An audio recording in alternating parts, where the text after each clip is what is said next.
Hi friends आमी कृष्णा और आपनारा देखছেন Krishna cooking and blogging channel. तो आज के रेसिपि गाजरेर परोटा। तो आमी किभाबे गाजरेर परोटा बानाई प्रथम थेके शेष पर्यन्त भिडियोटी देखते थाकुन। तो आमी एखाने किछुटा परिमाण आलू निये नियेछि, भालो करे केटे धुए सेদ্ধ करते बसिए दिलाम। एबार एखाने एकटा बाटीते 1.5 कप मयदा और 1.5 कप आटा निये नियेछि और दियेछि स्वादमतो लवण और रिफाइन अয়েল। एबार तेल और लवणटा आमी भालो करे मयदार साथे मिशिए निलाम और दिए दिलाम अल्प परिमाण चीनी। एबार अल्प अल्प जल दिए आमी मयदाटा माखिए नेब। तो आपनादेर काछे जोदि टक दई थाके आपनारा टक दई दिएও मयदाटा माखाते पारेन। टक दई दिले परोटाटा खेते बेशी भालो हय। तो आमार काछे टक दई छिलो ना, ताई आमी जल दिए मयदाटा माखिए निচ্ছি। तो आमी मयदाटा भालो करे सुंदर करे देखुन मेखे निয়েছি। एबार आमी सब मयदाटाके मेखे ढाका दिए रेखे देब, दिए सब्जीगुलो केटे नेब। तो आमी एखाने एकटा बड़ो साइजेर गाजर निये निয়েছি। जेहेतु एटा गाजरेर परोटा ताई गाजरेर परिमापटा एकटु बेशी थाकबे। तो गाजरटा आमी धुए भालो करे छिले ग्रेट करे नेब। तो आपनादेर जोदि এই ভিডিওটি ভালো লাগে অবশ্যই কিন্তু একটা লাইক করবেন আর যারা যারা এখনো আমার চ্যানেলটি সাবস্ক্রাইব করেনি চ্যানেলটিকে সাবস্ক্রাইব করে নেবেন। তো আমার গাজরটা ছেলা হয়ে গেছে, এবার আমি গ্রেট করে নিচ্ছি।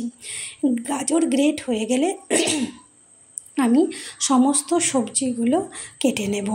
তো আমি এখানে পেঁয়াজ নিয়েছি, দুটো পেঁয়াজ নিয়েছি মাঝারি সাইজের। এবার পেঁয়াজের চোকা ছিলে পেঁয়াজগুলোকেও খুব ছোট ছোট করে কেটে নেব। আর এতে আমি দেব একটু আদা আর রসুন। তো সমস্ত কিছু দিয়ে পরোটাটা তৈরি করতে হবে। তো আমার পেঁয়াজ কাটতে কাটতে আলুটা দেখছি সেদ্ধ হয়ে গেছে। এবার আমি গ্যাসটা বন্ধ করে দেব। তো আমার পেঁয়াজ কাটা হয়ে গেছে, এবার আমি আদাটা ছিলে আদাটা কেটে নেব। এই পরোটাটা খেতে কিন্তু সত্যি খুব সুন্দর। আপনারা বাড়িতে অবশ্যই বানিয়ে খাবেন আর না খেলে বুঝতে পারবেন না যে কীরকম স্বাদ। আর গাজর খাওয়া তো চোখের পক্ষে খুবই ভালো। আর অনেক বাচ্চা আছে যে গাজর খায়, আবার অনেক বাচ্চা আছে যে গাজর খায় না। তবে এইভাবে যদি গাজরের পরোটা বানিয়ে দেওয়া হয় তাহলে কিন্তু খেয়ে নেবে। আর খেতেও তো খুব সুন্দর পরোটাটা, বুঝতেই পারবে না যে এতে গাজর আছে। এমনভাবে আলুর সাথে গাজরটা মিশে যাবে। তো আমার সমস্ত কিছু কাটা হয়ে গেছে। এবার আলুটাকে ঠান্ডা করে আমি আলুর চোকাগুলো ছিলে নিলাম, দিয়ে হাত দিয়ে ভালো করে মেখে রেখে দিয়েছি। এবার কড়াইতে দিয়ে দিয়েছি সরিষার তেল আর দিয়ে দিলাম জিরে ফোড়ন। এবার আদা রসুন কাঁচা লঙ্কা সমস্ত দিয়ে হালকা নেড়ে দিয়ে দিলাম পেঁয়াজ। পেঁয়াজটাও হালকা লাল যখন হয়ে এসেছে গ্রেট করা গাজরটা দিয়ে দিলাম। এবার ভালো করে গাজর আমি একটু নেড়ে চেড়ে দিয়ে দিলাম লবণ আর হলুদ। লবণ হলুদ আর গাজর একটু ভালো নেড়ে চেড়ে দিয়ে দিলাম পরিমাণ মতো ধনে পাতা কুচি।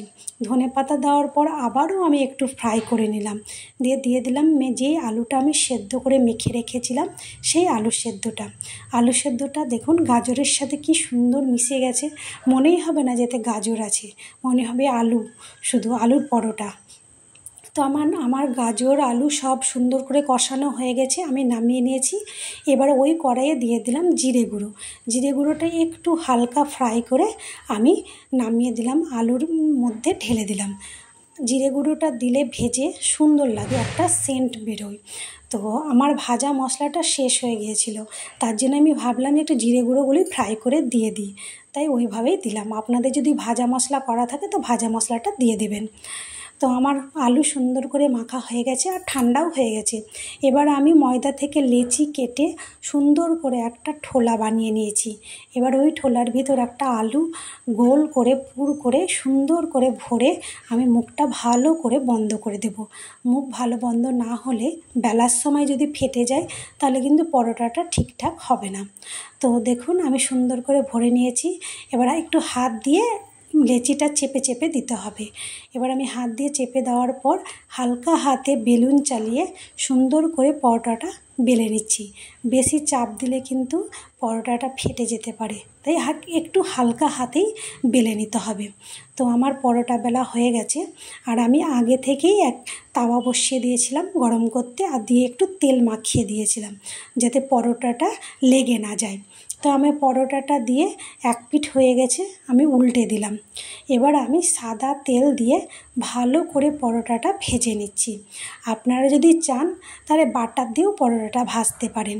আমি বাটার দিয়ে ভাজলাম না, আজকে তেল দিয়েই ভেজে দেখাচ্ছি।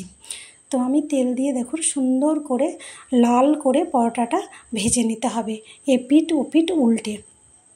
তো আমার পরোটাটা আস্তে আস্তে চাপ দিয়ে দেখুন ফুলে উঠবে সুন্দর করে। তো আমার ফুলে উঠেছে পরোটাটা। আর একটু ফেটেও যদি যায় পরোটা, একটু খুন্তি দিয়ে সেই দিক চেপে ধরা হয়, তাও পরোটা কিন্তু সুন্দরভাবে ফুলে যায়। তো আমি একে একে 3টে পরোটা ভেজে নিয়েছি। তো আবারও আরেকটা আপনাদেরকে দেখাচ্ছি কিভাবে আমি আলুর পুরটা ভরেছি। তো এই দেখুন আবার আমি ঠোলা করে নিয়েছি, আবারও আলুর পুর নিয়ে আমি ওই ময়দার ঠোলার ভিতর ভরে দিলাম, দিয়ে মুখটা ভালো করে বন্ধ করে দিলাম। মুখ ভালো বন্ধ করে একটু হাত দিয়ে চেপে এই পরোটাও আমি ভালো করে বেলে নেব। তো এই পরোটা খেতে এত সুস্বাদু যে কি বলবো। আমি তো বাড়িতে প্রায় বানিয়ে খাওয়াই আমার ছেলে মেয়েদের। তো আপনারাও অবশ্যই আপনার ছেলে মেয়েদের বানিয়ে খাবেন। আর ওরা বুঝতেও পারে না যে এটা গাজরের পরোটা, ভাবে যে আলুর পরোটা। যেহেতু আলু আছে তাই বুঝতে পারে না। তো আপনারাও কিন্তু অবশ্যই এইভাবে বানিয়ে খাওয়াবেন, দেখবেন আপনাদেরও ছেলে মেয়ে খুব ভালোবেসে পরোটা কিন্তু খেয়ে নেবে। তো দেখুন আমার পরোটা বেলা হয়ে গেছে, আবারও আমি পরোটাটা তাওয়ার মধ্যে দিয়ে দিয়েছি। এবার ভালো করে এপিঠ ওপিঠ উল্টে তেল দিয়ে আমি পরোটাটা ভেজে নেব। আর পরোটাটা একটু লাল লাল করে ভাজতে হবে, খেতেও ভালো লাগবে আর দেখতেও ভালো লাগবে। তো আমি লাল করে প্রায় পরোটাটা ভেজে ফেলেছি। এবার আমি পরোটাটা তুলে নেব। তো আমার পরোটাটা দেখুন এটাও ভাজা হয়ে গেছে। এবার আর একটা দিয়ে দিয়েছি, এবার ওইটা দেখুন কি সুন্দর ফুলে উঠেছে। তো আমার সমস্ত পরোটা একে একে আমি ভেজে তুলে নিয়েছি। এবার আপনাদেরকে সার্ভ করে দেখাবো। তো এই রেসিপিটি যদি আপনাদের সত্যি ভালো লেগে থাকে অবশ্যই কিন্তু লাইক করবেন, ভুলবেন না। আর আবারও আমি নতুন নতুন রেসিপি নিয়ে চলে আসব। তো এই ভিডিওটা কেমন লাগলো কমেন্ট করে কিন্তু জানাবেন। আর আজকের মতো ভিডিওটা এখানেই শেষ করলাম।